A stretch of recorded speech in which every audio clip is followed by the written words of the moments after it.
Camille Pissarro est né en 1830 dans les Antilles danoises, mais il débarque à Paris à l'âge de 25 ans. Il y fait un court passage aux Beaux-Arts, mais celui qu'on appelle le père des impressionnistes est avant tout un autodidacte qui cherche à développer son propre style. Il bannit très tôt de sa palette le noir charbon pour privilégier les tons clairs, cherche la forme par la couleur et se passionne pour les scènes de vie rurale, façonnées par les hommes qui y travaillent. Admirons ensemble quelques-unes des toiles de ce peintre qui a tout de même eu pour élèves deux Pauls célèbres, Cézanne et Gauguin. En 1876, Pissarro habite à Pontoise. Lui qui préfère les jardins potagers aux jardins d'ornement, fait pourtant une exception ici en peignant le jardin des Mathurins à Pontoise. Bien qu'il habite juste en contrebas, ce jardin n'est pas le sien. C'est celui de la résidence secondaire des sœurs d'Hérem. L'une des deux sœurs, Maria, qui se tient ici devant une étrange et intrigante boule de verre, est une des premières féministes du XIXe siècle, engagée pour l'égalité des sexes et le droit de vote pour les femmes. C'est aussi une femme de lettres et une amie de Camille Pissarro. Dans le jardin de cet ancien couvent, le peintre s'en donne à cœur joie. Il crée sur sa palette des dizaines de nuances de vert qu'il dépose côte à côte sur la toile et qui vont lui permettre de traduire en peinture les nuances changeantes de la nature sous les effets de la lumière.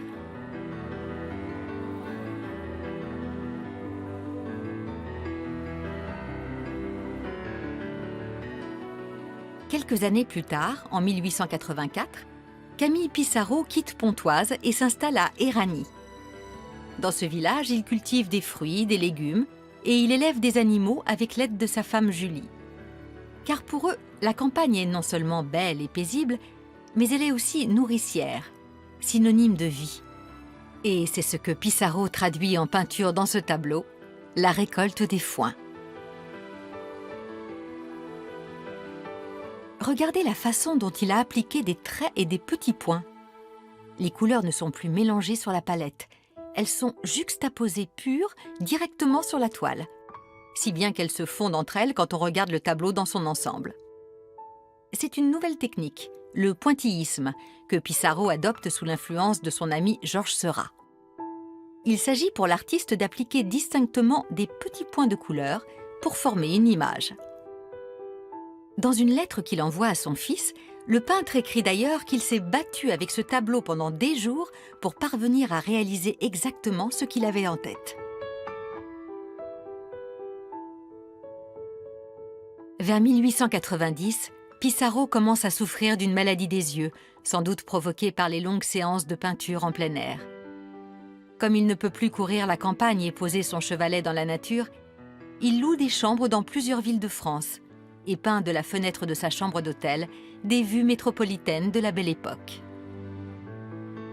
Comme Monet, il se met à peindre des séries, différentes versions d'une même vue pour fixer sur la toile les variations de lumière.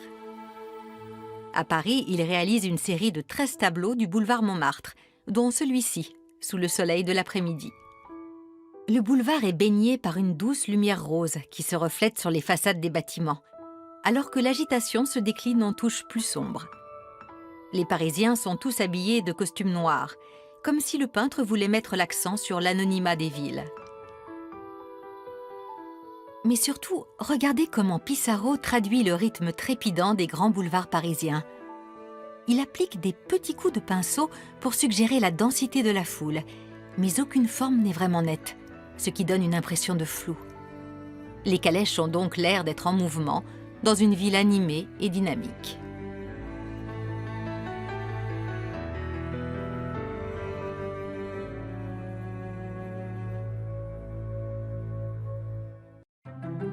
Pissarro avait eu peu de succès de son vivant. Ce n'est pas le cas d'Auguste Renoir.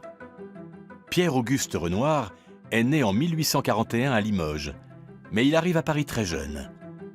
D'abord peintre sur porcelaine, il s'inscrit aux Beaux-Arts et fréquente beaucoup le Louvre, où il recopie des toiles de maître.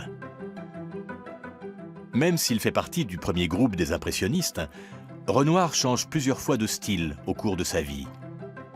Comme son ami Monet, il commence à peindre en plein air des paysages baignés de lumière. Mais ce qu'il aime avant tout, c'est peindre les gens. Sa famille, mais aussi des corps nus de femmes, ou tout simplement des Parisiens en train de s'amuser lors d'un bal, d'une promenade en barque ou d'un déjeuner. Auguste Renoir est donc le peintre de la joie de vivre, qui aime immortaliser le bonheur de l'instant. D'ailleurs, pour lui, un tableau doit être une chose aimable, joyeuse et jolie. Le bal du Moulin de la Galette est un parfait exemple de cet attrait pour les scènes heureuses. C'est aussi sans doute l'une des toiles impressionnistes les plus connues à travers le monde. Le Moulin de la Galette est à cette époque une des nombreuses guinguettes où les ouvriers, les artistes et les bourgeois venaient danser le dimanche et manger des galettes. Au premier plan sur la droite de la toile, les amis de Renoir et 2 de ses modèles discutent autour d'une table. Derrière eux, une foule de personnages danse sous le soleil de l'après-midi. Regardez la façon dont Renoir a représenté les rayons du soleil qui baignent la Seine. Il a parsemé des taches roses, jaunes et bleues sur les robes des femmes, sur les canotiers des messieurs, et sur le sol, comme une lumière douce qui papillonne à travers le feuillage des arbres. Ce n'est pas le paysage qui importe ici, mais cette foule de gens heureux, les robes qui virevoltent, et le bonheur d'être ensemble dans une ambiance bon enfant.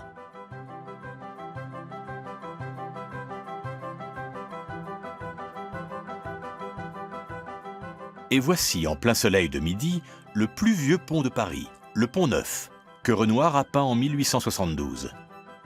Les grands bâtiments de la capitale restent au fond, alors qu'une foule s'affaire sur le pont qui enjambe la Seine. Voyons un peu tout ce petit monde. À gauche, 2 militaires en uniforme rouge et bleu. À droite, un officier de police avec son képi. Et des marchands ambulants qui poussent une charrette de fruits et légumes.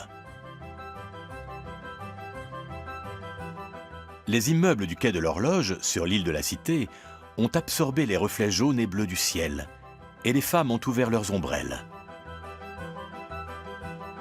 L'homme à la canne, qu'on voit juste devant, à côté d'un petit chien, c'est Edmond Renoir, le frère d'Auguste. Le peintre l'a envoyé sur le pont pour qu'il arrête les passants quelques minutes en leur demandant l'heure ou son chemin, juste assez longtemps pour avoir le temps de les peindre.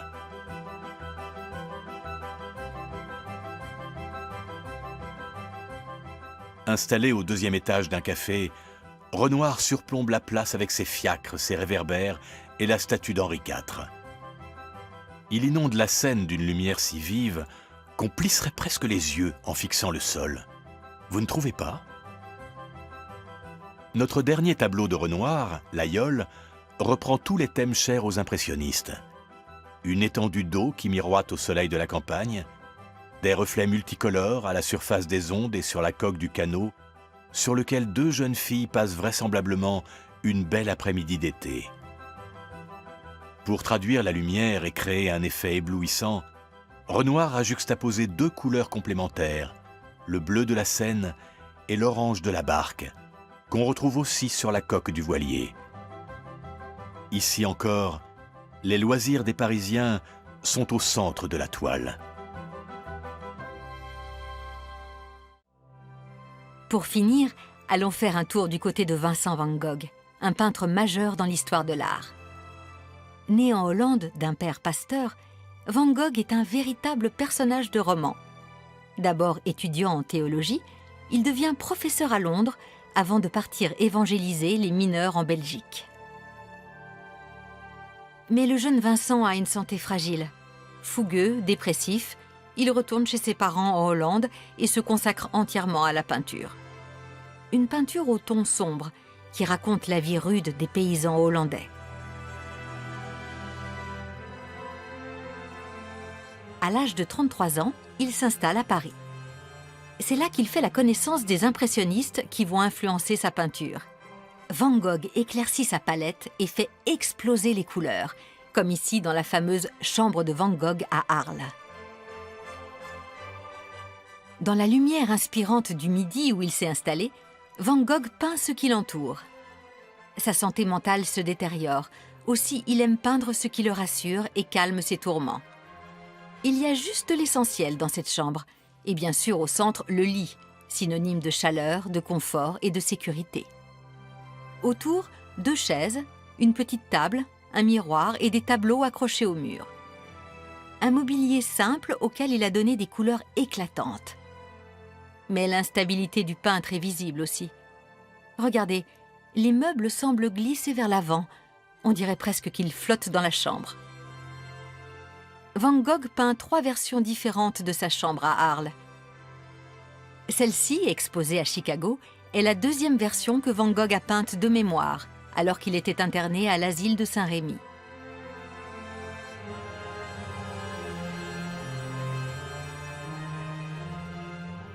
C'est aussi de l'asile de Saint-Rémy de Provence que Van Gogh peint La Nuit étoilée, en 1889. Le tableau représente la vue qu'il a depuis sa chambre. Cette œuvre post-impressionniste donne lieu à plusieurs interprétations. Pour certains, le ciel tourmenté et balayé par une spirale infernale traduit l'état dépressif du peintre. Pour d'autres, Van Gogh représente simplement ici le ciel tel qu'il le voyait en cette nuit de juin 1889, où Vénus était particulièrement brillante et les nébuleuses bien réelles. Ce qui semble certain, c'est que Van Gogh insiste sur la puissance du ciel, un espace fluide et infini qu'il trace avec de larges coups de pinceau bleus et jaunes. Le cyprès, l'arbre des cimetières et symbole de mort, semble pris dans la spirale. Il est le fruit de son imagination, tout comme le village, dans la partie basse du tableau. Van Gogh se donnera la mort moins d'1 an après avoir peint cette nuit étoilée. À chacun donc d'y voir ou non le signe de sa folie et de son incapacité à trouver la paix dans ce monde.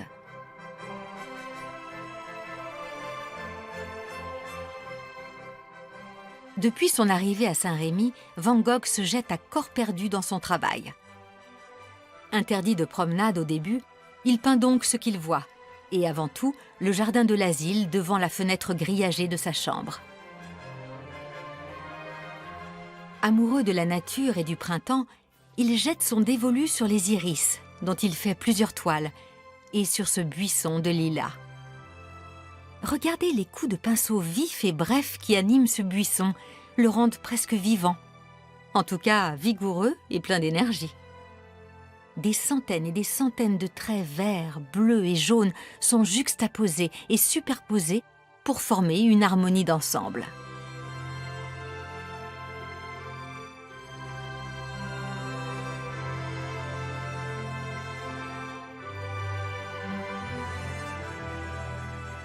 Le jardin est envahi de végétation.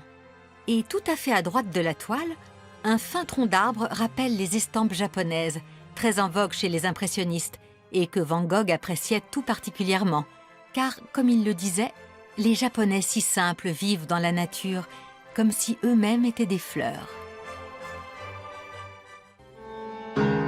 À Paris, le musée d'Orsay est consacré à la peinture impressionniste.